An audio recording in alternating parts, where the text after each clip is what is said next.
Hey guys, welcome back. Dr. T, living your best life here in the Philippines. I wanted to do a video on the pros and cons so far that I've noticed. It's been a little over 2 months now. And I feel like I got a pretty good handle on things, the good and the bad. So I'm going to start with the bad because I don't want this thing to end on a negative note. But I think I'm going to cover things that I've never seen on other YouTube channels because I don't know if people try to sugarcoat it or, maybe everybody kind of notices their own individual things that they like and don't like, right? That's very subjective. So I'm going to cover things that I think that I've noticed good and bad and just being brutally honest about the bad. And like I said, a lot of good things. So I'm going to finish on a positive note. So some of these things may sound trivial, but I think trivial things add up, right? Because it kind of encompasses your daily life, right? So a lot of people maybe don't think about these little things, but these little things in the long run kind of maybe add up to something that you're not happy with in the end. And I'm not saying I'm not happy. I'm just, like I said, I want to be very transparent and paint a very actual picture of what it's like to live here in the Philippines, like after 2 months and traveling around several places. And I think, like I said, I have a good feel of it. Talked to lots and lots and lots of locals, talked to lots of expats. I've talked to expats that have lived here 6 and 8 years from various countries, Western countries mostly. So I feel like I have a pretty good handle on things. So, all right, let's kick it off. This one's kind of, like I said, might seem kind of nitpicky, but food. I personally don't like the food here in the Philippines. I find it very bland. It's not, they don't use a lot of spices, very just plain white rice for the most part, and fish or pork, lots of pork. I'm not a big fan of pork anyway. And if you haven't watched any of my other videos, prior to moving to the Philippines, I was very hardcore carnivore. So what that is just like it sounds. My diet consisted of meat. Fish, eggs, chicken, beef, very little pork, some cheese, almonds. Food here is not conducive to carnivore diet. One, beef is extremely expensive and the quality of beef here is just crap. In America, you can buy filet mignons at any grocery store and there's butchers everywhere and amazing cuts of steak. And sure, it's a little expensive, but like I said, that was my diet for a good 1.5 years, and it served me very, very well. Extremely healthy. I won't go into that in this video. Keeps me very lean. So since I moved to the Philippines, I haven't really been able to do that. So I've had to adapt my diet, and that has really been the most difficult part for me. So if you have a unique diet, that is a legit concern here because the grocery stores are not like we're used to in America where you can just go get virtually anything you wanted to. Even little things, like I said, almonds. I haven't even seen them here. You could probably find them, I'm sure, in various grocery stores. None of the grocery stores around me have them. And I'm sure if you could, they're going to be quite expensive. Same thing with steak. You could find filet mignons at certain stores, but they're way more expensive than we pay in the United States, which is a lot of money here. That's why people just don't eat it. The diet consists of mostly, like I said, rice and fish. I like fish. Mostly what my diet is here is eggs, fish. You can get rotisserie chickens pretty cheap. There's places all around where I'm living. You can get a whole rotisserie chicken for about $3. So usually that's what I do is I get a whole rotisserie chicken. I eat that with a little bit of rice. Papayas are cheap because they grow all over the place here. Coconuts, mangoes. So I have been eating fruit. So the other thing is milk. I'm a big half and half person. I love half and half in my coffee.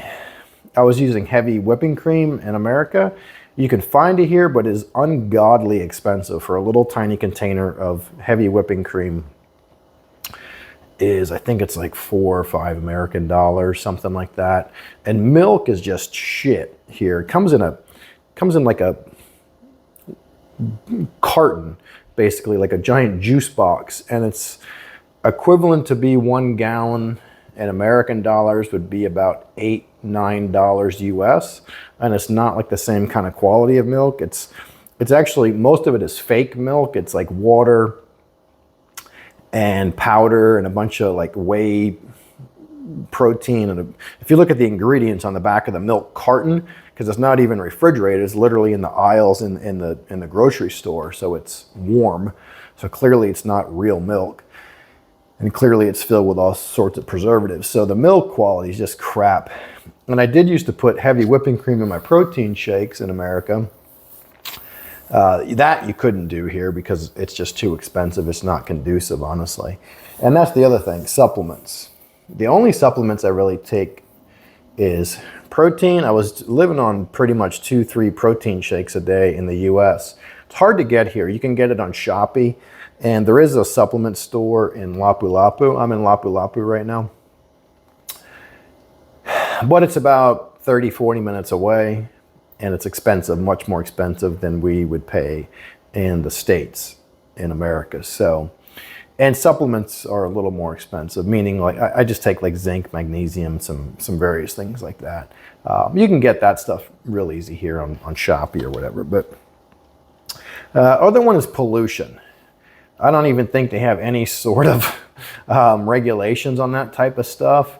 Pollution is pretty disgusting everywhere I've been, honestly. I jog outside, and I try to jog obviously away from traffic. And it's hard to breathe here. They burn their garbage in the street. It is very, very common. I don't care where you go in the Philippines. Trash pickup is virtually non-existent. So people, one, throw their garbage in the streets, and then you'll see, it's pretty normal to see mountains of garbage piled up, and then they just burn it. And giant clouds of black smoke billowing up all over the city. You can look around the city and you can smell it. I mean, if you ever smell burning garbage, you go for walks around, and it's pretty common. So that's pretty disgusting, honestly. And the pollution just from the mopeds and the old cars. You'll see mopeds here that are 20 years old that are just billowing out, black smoke. And so no emissions whatsoever. So that's hard to get used to. I'm not some environmentalist or anything like that, but of course you want to breathe clean air. You want to go for a walk or go for a run or something like that. And I'm sure some of the more provincial areas are a little better with that, but you're going to live in any kind of city area in the Philippines, expect to have a lot of pollution and very, very crap air quality. So that takes some adjustment. And then the other one that just ties along with that would be traffic. If you haven't watched, like I said in my other videos, I was over in Cebu City, over in IT Park area, Ayala, for a few days when I got in the Philippines. Traffic over there is an absolute cluster. They seem to not believe in traffic stop signs or signals, red lights here in the Philippines. Like I said, I'm sure there's areas that have them. Nowhere in Lapu-Lapu has them, and really around Cebu City, so it's just an absolute disaster. I'm going to buy a scooter soon to get around, but I had a Harley in America. I wouldn't feel comfortable driving a scooter around a lot of places in the Philippines just because traffic is so bad. And I personally met an American who had a very severe motorcycle accident here and had to go get several surgeries. It was pretty bad accident where he couldn't fly home to get their surgery. So then he's relegated to getting them here in the Philippines, which medical care, that would be another one. Medical care is absolute shit here. The hospitals are pretty disgusting, and just the quality of medical care. And then you got to pay cash. There's insurance policies you can get, but I won't go into that in this video. And that would be another one. Like in America, I have Federal Blue Cross Blue Shield. I can get amazing health care for very little copay, right? And you can walk into any clinic and get pretty squared away medical care in America. Here in the Philippines, that's not the case. So definitely a concern, especially a concern if you're getting older and maybe you have certain medical issues. Luckily, I'm extremely healthy and I'm relatively young, so I don't take any medicines. I don't really have to go to the doctor. And that would be another one, would be medicines, prescriptions. I think I touched on it before. It's like America here. You need a prescription for everything. You're not going to walk into it. It's not like Thailand. You're going to walk into a pharmacy and buy anything you want, right? Everything needs a prescription. It's just like America. And they don't have a lot of medicines. From what I've talked to other expats that live here, say that's one of the things that they don't like. They can't get certain prescription medicines here that maybe they were on in their home country, that it's different here. So just something to kind of think about and probably research if you're coming here. And then the other one would be laws and corruption. And this is a legit concern. It's not, I haven't personally encountered it, but I've talked to enough expats to hear their stories. Specifically, I wouldn't call him a buddy, but a guy I know here. He's opening a business, and he said the process for a foreigner to open a business here is a nightmare. And then the corruption in the county or the city government, I guess you'd call them here, the barangays, they call them, they can shut your work down for work permits, kind of like they can do in the United States, right? But he said really what it was a shakedown. So he had to go to the city office and basically pay multiple people, almost like bribes, if you will, to let them to start working again. And that's pretty common here. And there's nothing you can do about it. It's not like you can go to some sort of ethical board. You can't report it. Who are you going to report it to? Because they're corrupt also. They're the ones that take the money. So, and he said it was just easier to pay them so I could start working again. And I've heard that from multiple people. That's not the only person I've heard that from. Another thing that they like to do here is traffic stops. Like I said, I want to buy a scooter so I can get around easy. And what the police like to do is stop foreigners, and they'll start writing you a ticket, and they'll say, oh, sir, you pay me 1,000 pesos, which is about 20 US dollars. Pay me 1,000 pesos and I don't have to write ticket. So all it is a shakedown. They want you to give them $1,000. They're not going to write you 1,000 pesos, sorry, and they're not going to write you a ticket. And again, who are you going to complain to? It's not like you can go to internal affairs. It's not like you can go lodge a complaint with the officer's sergeant, and they're going to legitimately hear your concerns and do an investigation. It doesn't work like that here. That's not even a thing. So I haven't had that happen personally. I've talked to several expats that has happened to, and it's the way they kind of justify it is it's not a lot of money. It might be $20. It's not going to happen all the time, right? But don't be surprised when it does happen, because it's going to happen. When I get a scooter, I guarantee I'm going to get stopped and have to pay 1,000 pesos or 2,000 pesos to not get a ticket that's going to be, 3,000 or 4,000 pesos, right? So again, corruption, laws are just, obviously they're different even in every state in America, the laws are different. But here, the laws are kind of bizarre, and there's no sort of guidelines of how they're followed and ethical procedures and all that kind of thing. So just be ready for that. Another one would be, and I haven't encountered this little bit, but I'm going to do a whole nother video on the sexpats, the shady expats. I've heard some stories of them. The only kind of weird expat dealings I've had is I've been out a few times, and sometimes you get the drunk idiots in a bar, just like you would in your home country, right? In America, you have drunk idiots everywhere in bars, right? And here it's no different. And so I've had a couple times where drunk expats kind of want to start problems. And I'm here to tell you, that is nothing to mess with in the Philippines. You can get blacklisted here. They can literally ban you from the country very easily, almost for nothing. So you don't want to get into a bar fight over something stupid. The two times that I've had weird expats kind of just being annoyingly aggressive for no reason whatsoever, just drunk, and kind of looking like they wanted to start a problem, it's better just to leave. That would be my advice. Don't go thinking you're going to get into some bar fight in the Philippines, because your chances are you're going to end up in a jail in the Philippines, and they don't have due process here. They will literally throw you in jail without you don't sit before a judge. It's not like you're going to the magistrate the next morning, and you could sit there for months or years sometimes before they do anything with you, and it's common here. So my advice coming here would be stay squeaky clean. You want to fly under the radar. You don't want problems. I do everything by the book, even if, like I said, it's a little shady or seems like maybe they're shaking you down. You just have to go along with it. And like I said, I haven't had those problems yet, but I've talked to enough expats living here for 2 months and traveling around that I've heard lots of kind of horror stories, if you will. And other thing would be, things are a little difficult here because you're coming from a home country.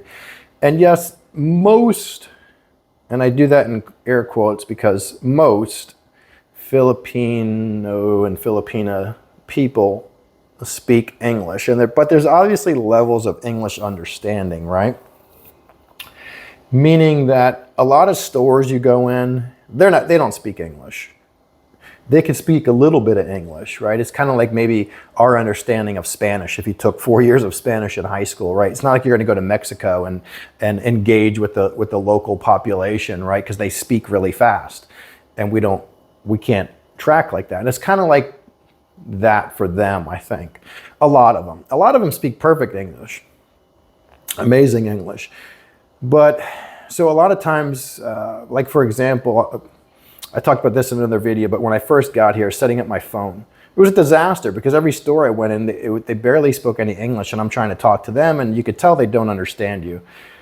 And then you're trying to not get agitated and remind yourself, all right, I'm in a country, I don't speak their language, so they're not getting mad at me because I don't speak Bisaya. So it's just all part of doing business. And easiest thing to do is find a Filipino or Filipina girl that speaks very good English and have them help you. And that's what I did. I would kind of go to stores and talk and find someone that spoke good English, and then, say, hey, can you please help me? I'm having a really hard time with this. Or if you have a girlfriend here or something like that that speaks good English, they're going to help a lot, honestly. And they're going to help a lot because they obviously speak the native language, and they can, talk a lot quicker and more effectively than we can. So that is it's more of an issue, I think, than people want to pretend that it is coming to the Philippines. Because, a lot of people are just not going to speak real good English, especially when you get out of like the big city area, right? And you start driving around a little bit and traveling. So, and then just little things that, like I said, that are difficult, right? You have to have I'll cover this, like what you need to do before you move to the Philippines, like banking and things like that. I personally have a friend here that had his ATM card taken twice. Puts it in the machine, it never comes out. Doesn't tell you why, it just, the machine goes down, like the power goes out. That's pretty common here. That would be another one. Brownouts. I've only had like 3 since I've lived here, but they'll last for several hours where I'm at. In America, that doesn't happen unless it's like a disaster, right? So that's semi-common here. And I work online, and sometimes I can't have several hours without internet. So that always honestly kind of freaks me out. So I haven't had it affect my work or anything like that. Like I said, it's short, it lasts 2 or 3 hours. But things, like I said, the ATM card, when I came over here, I set up a second bank account because I was worried. What if either my bank maybe flags a purchase for fraud, or an ATM withdrawal? Because my bank is pretty quick to lock your card up for fraud. And I was nervous about that, so I went and I opened up a second bank. So if an ATM machine ever does take my card, at least I have an alternate backup, right? But my buddy had that happen, and you don't get it back right away because, like I said, everything is difficult here. Not like you're just hopping on the phone with Bank of America and figuring out, or walking into a Bank of America and talking to someone, right? It took him about a week to get his card back, and he had to drive over to Cebu City, get a taxi, and then go to this branch office, and blah, blah, blah, blah, blah. Hours later, a week later, but then that day, hours later, you finally get your card back. Luckily, he got it back. But the point is, you got to be prepared for things like that, because things don't operate as smoothly here. So you got to have to kind of plan for all these contingencies and I always have like cash backup set aside just in case, like worst case scenario, right? So these are things that you have to think about. We're in America or wherever country that you're from. You know, in America, you don't carry cash. I would go literally sometimes months without cash in my wallet. You just use your debit card for everything, Starbucks, everywhere. Nowhere takes that here. They look at you like you're a crazy person. I went to buy, when I was looking at motorcycles, scooters, I went to a big Honda dealership, an actual Honda dealer. Honda's probably the biggest motorcycle manufacturer in the world, if not one of the biggest. And it was an actual Honda dealer. And I was talking to the guy and I said, okay, I want to buy this one. What do I need to purchase this today? And he really didn't even understand that. And he says, okay, it's a process. We have to, you know, of course you got to fill out paperwork, right? And you come back tomorrow and you can get the registration. It takes like 2 months to get a registration here. And he was trying to explain to me that I couldn't drive it for 2 months, basically, while they're processing the registration. And you couldn't pay with credit card. I said, what do I need to buy it? Like, how do I actually purchase it? And that was difficult. So I had to go get somebody else. And then I had a girl talk to him. And she's kind of translating back and forth because I was trying to do a wire transfer from my bank to their bank. And I don't think he understood because he said I couldn't do that. I had to transfer it to a Filipina bank account and then they would transfer it to another Philippines bank account, which doesn't make any sense whatsoever. I'm not a banking expert, but it just doesn't. I think it was a communication gap issue. So yeah, little things like that. Like in America, you could walk in and leave with a car in about 2 hours, right? Like you could walk in any car dealership in America and walk out with a car in about 2 hours after you do the paperwork. There, not so much. And I called a couple other dealers. Well, I had a Filipina call a couple other motorcycle shops and they were equally as difficult to deal with. So yeah, little things that you think are going to be really smooth, like you're used to dealing with, not so much. And that, to me, it's very frustrating and agitating, honestly, because I'm used to, I bought many, many, many new cars over my lifetime and went through a lot easier process buying new cars than I did at a Honda dealership trying to buy a $1,500 scooter. So, all right. So sorry, this video is a lot longer than I expected, but like I said, I want to be transparent because I want to paint an accurate picture of what it's like to live here, because I think a lot of YouTubers are just pointing out that this, or you know, putting out information that this place is sunshine and rainbows and it's amazing and oh my God, it's, you know, glorious place to live, and don't ever want to talk about the bad. So that's all the things that I can think of right now about the bad. So let's, like I said, I want to finish this on a positive note. So I'm going to jump into the good, because there is a lot of good, and I'm actually still extremely happy, and I have no plans of moving back to America.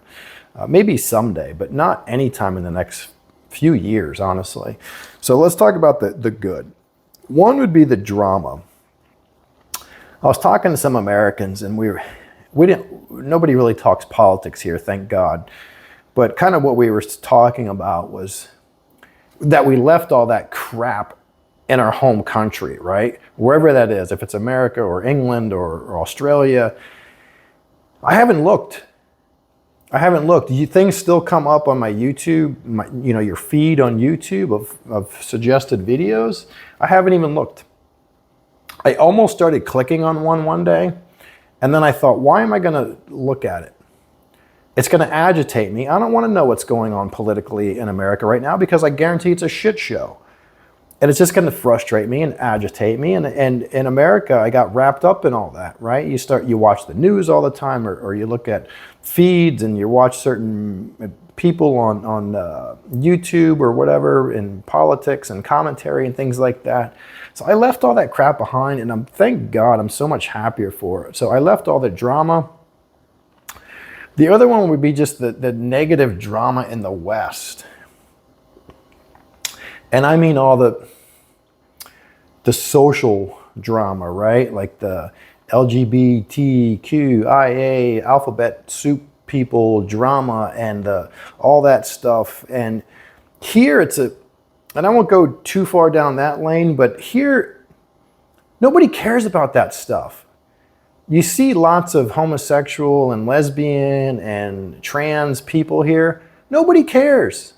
Nobody's trying to stand out. They're not ostracized for it. They're very accepting of it. They don't go around flaunting it. They don't go around talking about it. They call them lady boys here because the trans people here, they realize that they're not women. So they call themselves lady boys. They're part lady, part boy. So that's literally their own terminology. I'm not being derogatory here when I say that. You see them all day, every day. They're all over the place.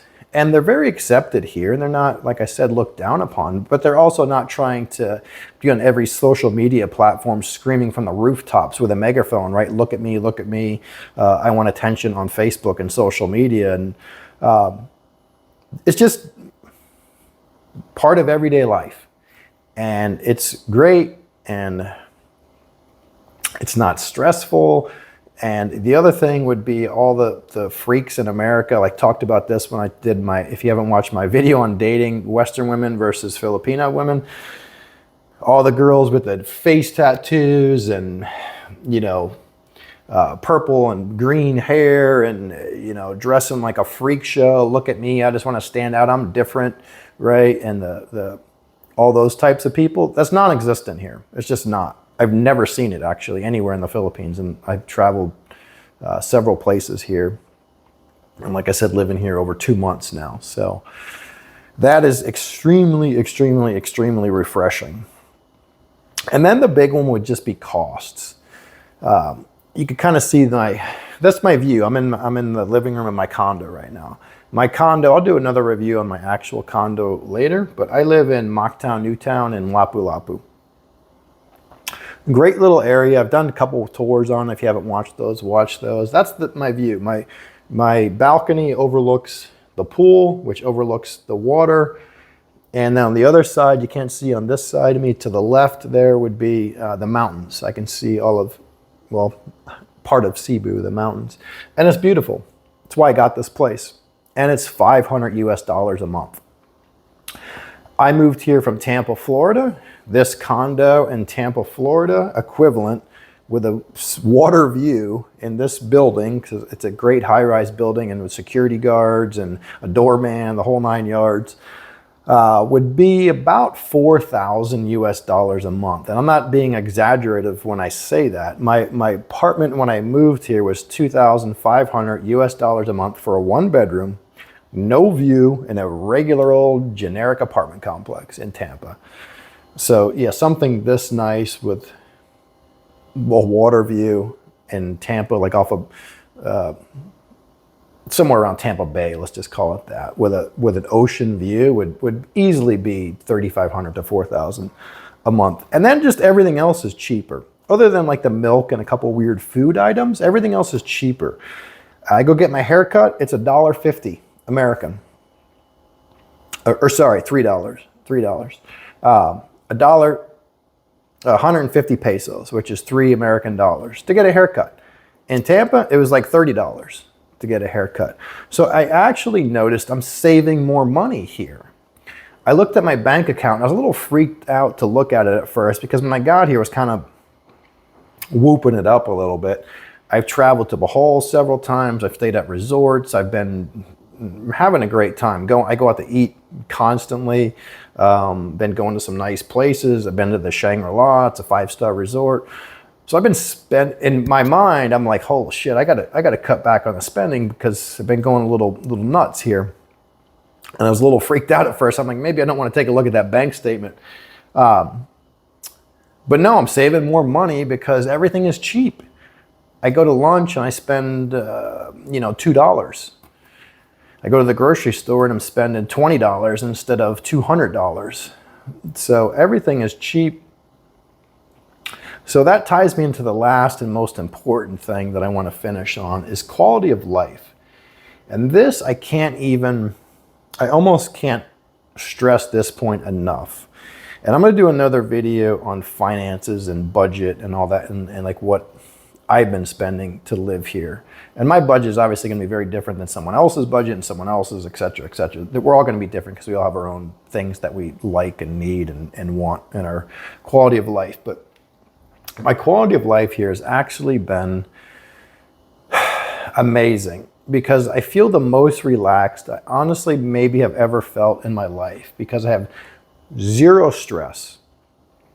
I wake up, I have my coffee, I sit outside. A lot of times I go out to the pool and I sit there and I look at the ocean. It's just relaxing. Then I come inside, crack out some work on the computer for a few hours, and then I go about my day, work out, hang out with my friends, et cetera, et cetera. And I have a very, very, very relaxed life here. I hit the pool, travel around, and that would be the other one because everything is so cheap. And I can save money. I've been able to travel. I've been to Bohol, I think I've been there 4 times. It's short, it's a 2-hour ferry ride over from Cebu to Bohol. And it's 800 pesos, which is about 16 American dollars. And hotels are cheap. I stayed at great places over there for $30 to $40. I stayed at one resort on the beach for 40 American dollars a night. You're not finding a place in America for $40. You're not finding a Motel 6 for $40 in America. And this last time I went, I got a hotel for $30 and it was great. On the beach, basically. It wasn't on the actual water beach, but it was 50 feet or 50 yards from the beach. So the point is, because everything is so cheap, it gives you the freedom to travel. It gives you the freedom to relax and not be stressed about money every damn day and thinking about, oh shit, we went out to dinner the past 2 weeks. We probably have to tighten it up a little bit where, we've been spending a lot here. And again, everybody's budget's different. I have the freedom to be able to do that. I went, like I said, 4 times to Bohol. I'm going to Palawan next. I'll do a bunch of videos on that. I'm going to go check that out. And then I don't know where I'm going after that, but I'm just going to travel around. I'm going to do Oslo. I think I might do a Bohol to Oslo kind of circle. So I'll do videos on that. And everything else is cheap. You can fly from Cebu to Palawan for about 60 American dollars.